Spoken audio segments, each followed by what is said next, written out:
今天我要跟你分享的是2022年11月份即将有15档纯台股的 ETF 要除权息，其中有一档 ETF 它的最高股息殖利率竟然高达了 9.4%。Hello， 大家好，我是不随着股市只真心分享价值 Kevin。如果你打算参与2022年11月份纯台股 ETF 的除权息的话呢，然后呢想要领一些股息的被动收入，那我强烈建议你这期影片你一定要看到最后哦。我在影片的最后呢也会跟你分享2022年最新的纯台股 ETF 的股息行事历。如果你喜欢投资纯台股 ETF 的话呢，那这个档案对你一定会非常的有帮助。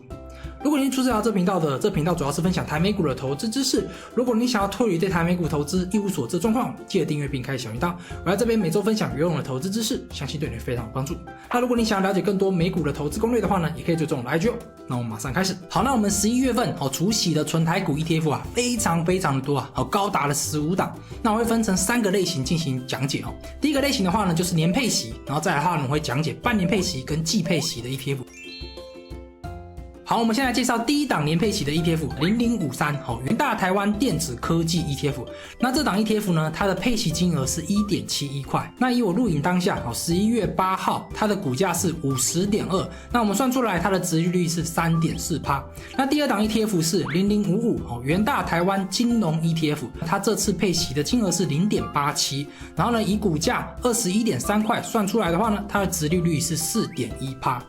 那第三档 ETF 是006201元大富贵50 ETF， 它的配息金额是 0.62 块，股价的部分的话呢是 15.2， 算出来的话呢殖利率是 4.1%。第四档 ETF 是0051元大台湾中型100 ETF， 它这次的配息金额是 2.4 块，那股价的部分的话呢是 51.7， 那殖利率的部分的话呢是 4.6%。那第五档 ETF 是00901永丰台湾智能车供应链 ETF， 它的配息金额是 0.543， 那它的股价是 11.3， 那算出来的殖利率是 4.8%。那再来第六档是00731富华富时台湾高股息低波动 ETF， 它的配息金额的话呢是 2.8 块，那它现在的股价是 54.4， 算出来的殖利率是 5.1%。好，那第七档是00850元大台湾 ESG 永续 ETF， 这次的配息金额是 1.48 块，那它的股价是 27.8， 那算出来殖利率是 5.3%。那最后一档的话呢是00690兆丰台湾蓝筹30 ETF， 配息金额的话呢是 2.4 块，那它现在股价是 25.6， 那算出来它的殖利率是 9.4%。好，那我们将这几个年配息的 ETF 呢，我们把它放在一起来看你可以看到这几档 ETF 当中呢股息殖利率最高的就是00690它的股息殖利率高达了 9.4%， 非常的高。然后第二名的话呢是00850，然后第三名就是00731。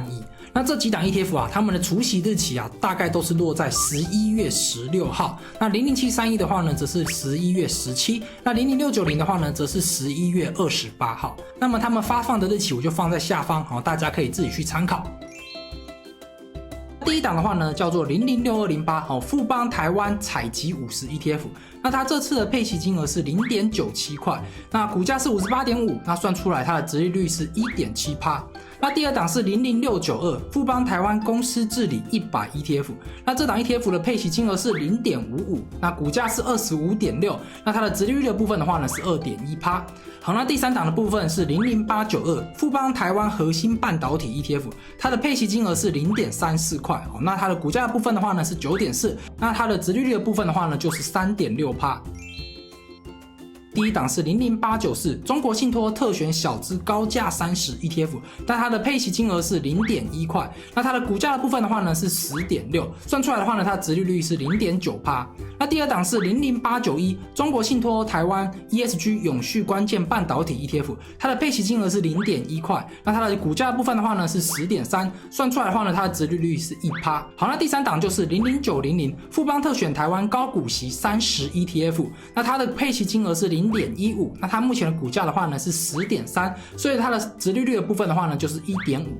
好，那最后一档的话呢就是00878国泰台湾 ESG 永续高股息 ETF， 那它的配息金额是 0.28 块，那它的股价的部分的话呢是 16.2， 那它的殖利率的部分的话呢就是 1.7%。好，那我们将半年配息的 ETF 跟季配息的 ETF， 我们把它放在同一个表格来看。首先我们可以看到半年配息的 ETF 啊，殖利率最高的是00892，富邦台湾核心半导体 ETF， 它的殖利率是 3.6%哈。季配息的部分的话呢，最高的就是00878哦，国泰台湾 ESG 永续高股息 ETF， 那它的殖利率的部分的话呢是 1.7%。那除息日期的部分的话呢，都放在下面哈，都是11月16号。那发放日期的部分的话呢，我也放在下面，好，大家可以自己去参考哦。好，那影片到现在，我们已经介绍了15档即将在11月份除息的 ETF。那这几档 ETF， 我们到底应该要如何去挑选呢？好，那我这边我跟大家分享4个我会去看的重点哦。第一个重点就是我会看这些 ETF 他们的资产规模，好像是股票型的 ETF，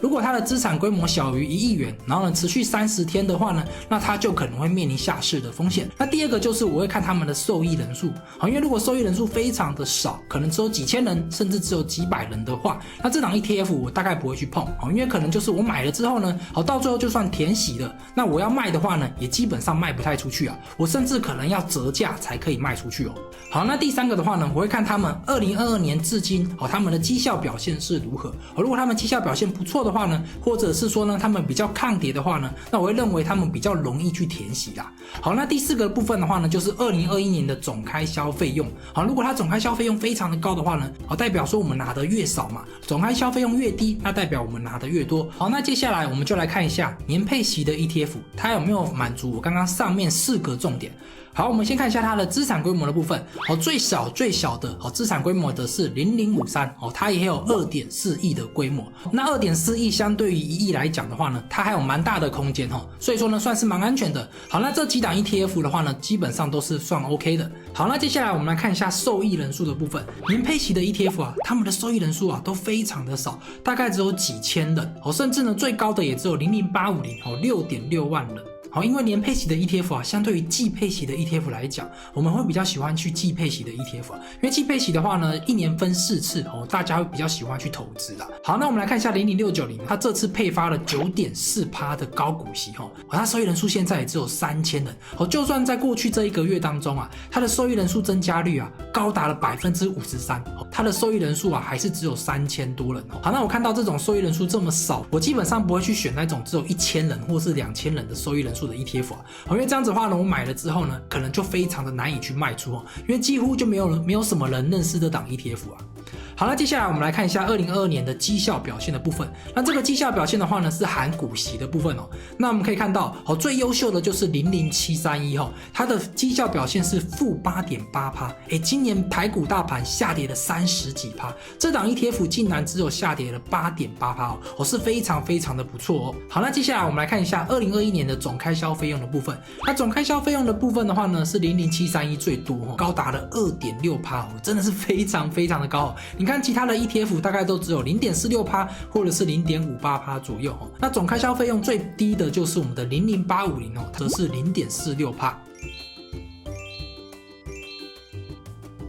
好，那接下来我们来看一下半年配息跟季配息的 ETF 他们的资产规模的部分，相对于我们刚刚看到的年配息的 ETF 他们是大上非常非常的多好像是00878呢，它的资产规模就高达了1224亿是非常非常的高。那受益人数的部分的话呢，半年配息跟季配息的 ETF 他们的受益人数都是非常的多好，那我就觉得说他们的知名度是 OK 的不用怕说买了之后呢没人要接手。好，那接下来我们来看一下2022年绩效表现最优异的是00878它的绩效表现的话呢是负 12%那我是觉得还非常的不错好，那接下来我们来看一下2021年的总开销费用的部分这7档 ETF 当中就有4档 ETF 是成立未满1年所以说呢这边我是没有列出他们的总开销费用。那最低的总开销费用的部分就是006208跟00692都只有 0.35%。那00878的话呢则是 0.57% 了那这 0.57% 也没有到非常非常的高。那从这个表格看下来的话呢，我觉得00878它是还蛮不错的好，那我们今天介绍了这15档 ETF 我都有将他们的资料归类在我的2022年纯台股 ETF 的股息行事历这个档案当中。我有帮大家进行纯台股 ETF 的分类，好像是配息周期的分类还有2021年他们的股息有多少，我会把它列出来。还有2021年呢，他们的总开销费用是多少，以及呢他们近4季累计的股息是多少，以及他们的近4季的殖利率的部分都有帮大家给算出来。那这边的部分的话呢，大家也可以自己使用像是筛选的功能，像是你要从小筛到大。那你就可以看到这边有跟你讲说哪些 ETF 呢，他们的殖利率是多少，然后呢有进行一个排序。那右边的部分的话呢，我这边也帮大家列出今年这些 ETF 他们的配息的一个状况。那数据的部分的话呢，我都有放在右边这边，那大家可以自行去参考哦。好，那这个2022年纯台股 ETF 的股息行事历如果你想要的话呢，我会将那个免费的连结呢放在下方大家可以免费的去下载哦。好，那影片到这边，如果你真的想要参与这次高股息 ETF 的除息的话呢，以下有几个注意事项要跟你分享哦。第一个就是这些 ETF 他们的成交量够吗？他们的受益人数够吗？如果呢这个 ETF 它成交量非常低，甚至说呢没有什么知名度就算你买了这档 ETF 到最后除息的，你要卖出这档 ETF 可能都没有人要接你甚至要折价卖出哦。好，那第二个就是这些 ETF 他们能除息吗？大家也知道嘛，今年台股大跌几乎台股有除权息的 ETF 都没有填息所以这个部分的话呢，大家一定要有心理准备哦。好，那第三个就是你真的有了解这档 ETF 它的愿景是什么吗？它投资的标的是什么吗？如果你都不知道你只是因为高股息就去投资的话呢那是非常危险的哦。好，那第四个就是如果你要参与这次ETF 的除权息的话呢你一定要在它的除息日的前一个交易日就买入这档 ETF 你才能参加这次除权息哦。好，那今天影片到这边，如果你觉得这次影片对你有帮助的话呢别忘了点个赞那种，那持续输出不利Kevin 非常需要你的支持。